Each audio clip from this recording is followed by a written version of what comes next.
فرعون نے کہا اے حامان میرے لیے ایک بلند عمارت بنا تاکہ میں راستوں تک پہنچ سکوں، آسمانوں کے راستوں تک، اور موسیٰ کے خدا کو جھانک کر دیکھوں۔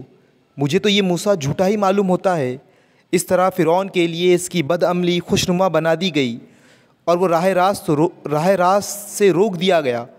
فرعون کی ساری چال بازی اس کی اپنی تباہی کے راستے ہی میں صرف ہوئی۔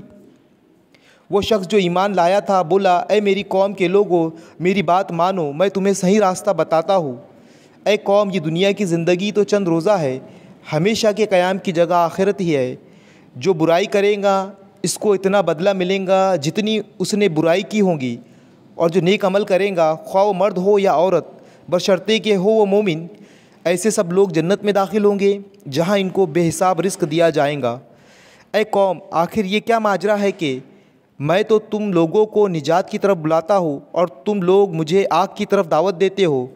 تم مجھے اس بات کی دعوت دیتے ہو کہ میں اللہ سے کفر کروں اور اس کے ساتھ ان ہستیوں کو شریک ٹھہراؤں جنہیں میں نہیں جانتا، حالانکہ میں تمہیں اس زبردست مغفرت کرنے والے خدا کی طرف بلا رہا ہوں۔ نہیں، حق یہ ہے کہ اور اس کے خلاف نہیں ہو سکتا کہ جن کی طرف تم مجھے بلا رہے ہو ان کے لیے نہ دنیا میں کوئی دعوت ہے اور نہ آخرت میں، اور ہم سب کو پلٹنا اللہ ہی کی طرف ہے اور حد سے گزرنے والے آگ میں جانے والے ہیں۔ آج جو کچھ میں کہہ رہا ہوں عنقریب وہ وقت آئے گا جب تم اسے یاد کرو گے، اور اپنا معاملہ میں اللہ کے سپرد کرتا ہوں، وہ اپنے بندوں کا نگہبان ہے۔ آخر کار ان لوگوں نے جو بری سے بری چالیں اس مومن کے خلاف چلی، اللہ نے ان سب سے اس کو بچا لیا، اور فرعون کے ساتھی بدترین عذاب کے پھیر میں آ گئے۔ دوزخ کی آگ ہے جس کے سامنے صبح و شام وہ پیش کیے جاتے ہیں، اور جب قیامت کی گھڑی آ جائیں گی تو حکم ہوگا کہ آل فرعون کو شدید تر عذاب میں داخل کرو۔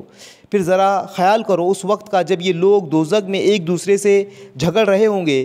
دنیا میں جو لوگ کمزور تھے وہ بڑے بننے والوں سے کہیں گے کہ ہم تمہارے تابع تھے، اب کیا یہاں تم نار جہنم کی تکلیف کے کچھ حصے سے ہم کو بچا لو گے؟ وہ بڑے بننے والے جواب دیں گے ہم سب یہاں ایک حال میں ہے اور اللہ بندوں کے درمیان فیصلہ کر چکا ہے۔ پھر یہ دوزخ میں پڑے ہوئے لوگ جہنم کے اہل کاروں سے کہیں گے اپنے رب سے دعا کرو کہ ہمارے عذاب میں بس ایک دن کی تخفیف کر دے۔ وہ پوچھیں گے کیا تمہارے پاس تمہارے رسول بینات لے کر نہیں آتے رہے تھے؟ وہ کہیں گے ہاں۔ جہنم کے اہل کار بولیں گے پھر تو تم ہی دعا کرو، اور کافروں کی دعا اخارت ہی جانے والی ہے۔ یقین جانو کہ ہم اپنے رسولوں اور ایمان لانے والوں کی مدد اس دنیا کی زندگی میں لازماً کرتے ہیں، اور اس روز بھی کریں گے جب گواہ کھڑے ہوں گے، جب ظالموں کو ان کی معذرت کچھ بھی فائدہ نہ دیں گی اور ان پر لعنت پڑیں گی اور بدترین ٹھکانہ ان کے حصے میں آئے گا۔ آخر دیکھ لو کہ موسیٰ کی ہم نے رہنمائی کی اور بنی اسرائیل کو اس کتاب کا وارث بنا دیا جو عقل و دانش رکھنے والوں کے لیے ہدایت و نصیحت تھی۔ پس اے نبی صلی اللہ علیہ وسلم صبر کرو، اللہ کا وعدہ برحق ہے، اپنے قصور کی معافی چاہو اور صبح و شام اپنے رب کی حمد کے ساتھ اس کی تسبیح کرتے رہو۔ حقیقت یہ ہے کہ جو لوگ کسی سند و حجت کے بغیر جو ان کے پاس آئی ہو اللہ کی آیات میں جھگڑا کر رہے ہیں، ان کے دلوں میں کبر بھرا ہوا ہے، مگر وہ اس بڑائی کو پہنچنے والے نہیں ہے جس کے وہ گھمنڈ رکھتے ہیں۔ بس اللہ کی پناہ مانگ لو، وہ سب کچھ دیکھتا اور سنتا ہے۔ آسمان اور زمین کا پیدا کرنا انسانوں کو پیدا کرنے کی بنسبت یقیناً زیادہ بڑا کام ہے، مگر اکثر لوگ جانتے نہیں ہیں۔ اور یہ نہیں ہو سکتا کہ اندھا اور بینا یکساں ہو جائے اور ایماندار اور صالح اور بدکار برابر ٹھہرے، مگر تم لوگ کم ہی کچھ سمجھتے ہو۔ یقیناً قیامت کی گھڑی آنے والی ہے، اس کے آنے میں کوئی شک نہیں، مگر اکثر لوگ نہیں مانتے۔ تمہارا رب کہتا ہے مجھے پکارو، میں تمہاری دعائیں قبول کروں گا۔ جو لوگ گھمنڈ میں آ کر میری عبادت سے منہ موڑتے ہیں ضرور وہ ذلیل و خوار ہو کر جہنم میں داخل ہوں گے۔ وہ اللہ ہی تو ہے جس نے تمہارے لیے رات بنائی تاکہ اس میں سکون حاصل کرو اور دن کو روشن کیا۔ حقیقت یہ ہے کہ اللہ لوگوں پر بڑا فضل فرمانے والا ہے، مگر اکثر لوگ شکر ادا نہیں کرتے۔ وہی اللہ جس نے تمہارے لیے یہ کچھ کیا ہے تمہارا رب ہے، ہر چیز کا خالق، اس کے سوا کوئی معبود نہیں۔ پھر تم کدھر سے بہکائے جا رہے ہو؟ اس طرح وہ سب لوگ بہکائے جاتے رہے ہیں جو اللہ کی آیت کا انکار کرتے تھے۔ وہ اللہ ہی تو ہے جس نے تمہارے لیے زمین کو جائے قرار بنایا اور اوپر آسمان کا گنبد بنا دیا، جس نے تمہاری صورت بنائی اور بڑی ہی عمدہ بنائی، جس نے تمہیں پاکیزہ چیزوں کا رزق دیا۔ وہی اللہ جس کا یہ کام ہے تمہارا رب ہے، بے حساب برکتوں والا، وہ کائنات کا رب۔ وہی زندہ ہے، اس کے سوا کوئی معبود نہیں، اسی کو تم پکارو، اپنے دین کو اس کے لیے خالص کر کے۔ ساری تعریف اللہ رب العالمین ہی کے لیے ہے۔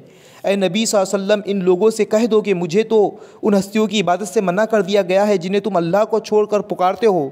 میں یہ کام کیسے کر سکتا ہوں جب میرے پاس میرے رب کی طرف سے بینات آ چکی ہے؟ مجھے حکم دیا گیا ہے کہ میں اپنے رب العالمین کے آگے سر تسلیم خم کر دوں۔ وہی تو ہے جس نے تم کو مٹی سے پیدا کیا، پھر نطفے سے، پھر خون کے لوتھڑے سے، پھر تمہیں بچے کی شکل میں نکالتا ہے، پھر تمہیں بڑھاتا ہے تاکہ تم اپنی پوری طاقت کو پہنچ جاؤ، پھر اور بڑھاتا ہے تاکہ تم بڑھاپے کو پہنچو، اور تم میں سے کوئی پہلے ہی واپس بلا لیا جاتا ہے۔ یہ سب کچھ اس لیے کیا جاتا ہے تاکہ تم اپنے مقررہ وقت تک پہنچ جاؤ، اور اس لیے کہ تم حقیقت کو سمجھو۔ وہی ہے زندگی دینے والا اور وہی ہے موت دینے والا، وہی ہے زندگی دینے والا اور وہی ہے موت دینے والا۔ وہ جس بات کا فیصلہ بھی کرتا ہے بس ایک حکم دیتا ہے، وہ ہو جائے اور وہ ہو جاتی ہے۔